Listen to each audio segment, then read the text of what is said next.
Welcome to the installation guide for Fishbone Off-Road's inner fenders for Jeep's JL Wrangler and JT Gladiator.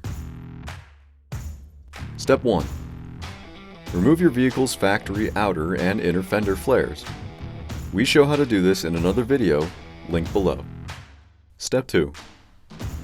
Our raw inner fenders come ready to paint.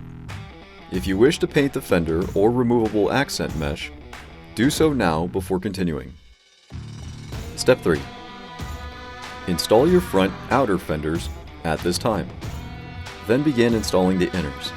Align the holes behind the body and secure them with 2 bolts and washers with a 3mm Allen key.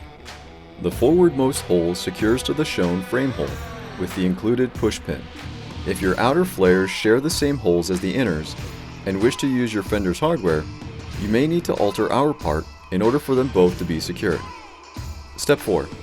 In the driver's rear wheel well, with a 10mm socket, remove the nut securing the neck filler tube bracket.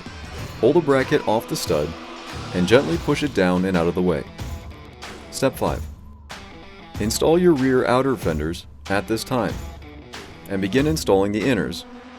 Again, if your outers share the same holes as the inners, you may need to alter our part in order for them to be both secured. And you're done.